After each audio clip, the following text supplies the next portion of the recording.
1490 WLCX, real news and great conversation for La Crosse. Here's your daily news roundup. From the Civic Media newsroom, I'm Connie Fellman. Some are calling it the end of an era. The Milwaukee Bucks trade the arguably greatest player in franchise history, Giannis Antetokounmpo, to the Miami Heat. The blockbuster trade broke late on Monday night after months, if not years, of uncertainty surrounding the star sharpshooter.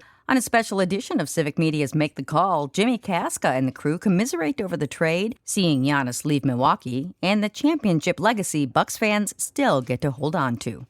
I was very sad for a while because it's to me, the end of an era for the Bucks.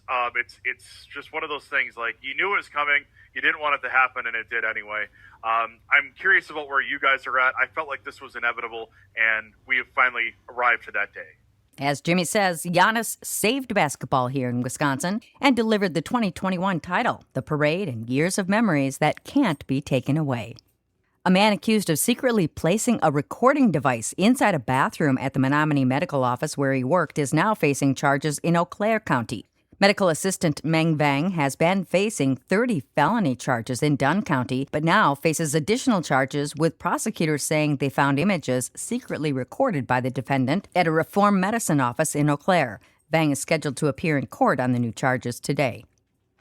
Finding new leadership for UW-Madison and the state university system will cost hundreds of thousands of dollars and take months to complete. The combined searches for a new chancellor and system president are expected to exceed $461,000. Outside firms are leading the effort, helping identify candidates and manage the hiring process. The president's position became vacant after a high-profile firing of Jay Rothman earlier this year. Regents say they hope to fill that role first, with a decision expected later this fall.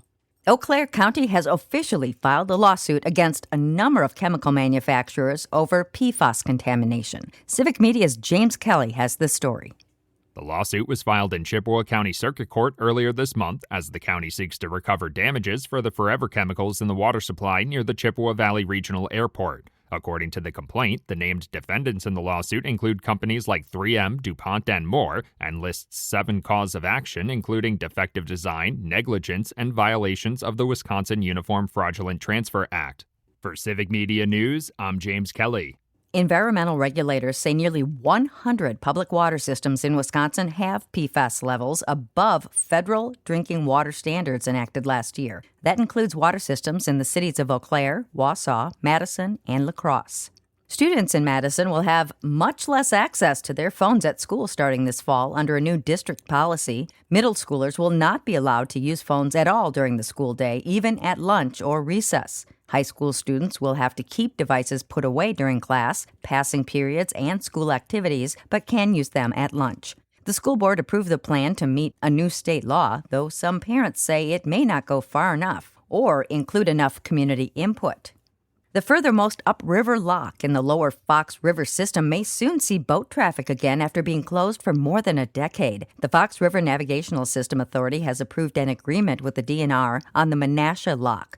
Built in the mid-1800s, the Menasha Lock was closed due to an invasive species of fish, the round goby, being found below the Neenah Dam.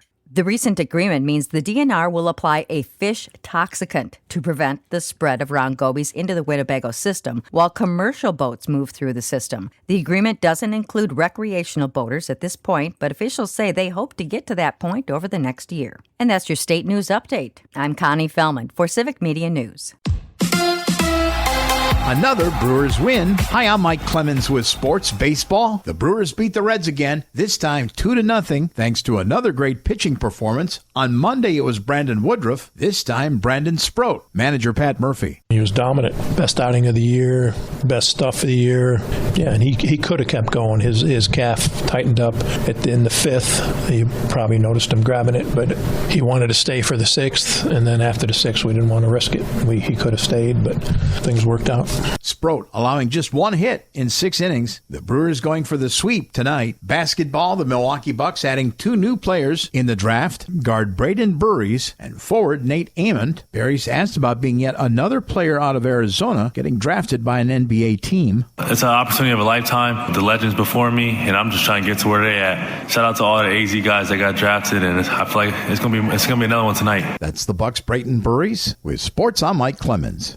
Partly cloudy with a chance of off-and-on showers and thunderstorms today. Our high in the upper 70s to near 80. Tonight, scattered showers and thunderstorms this evening, then partly cloudy. We're going to drop into the mid to upper 50s. Tomorrow, mostly sunny, high of 76. I'm meteorologist Sean Cable.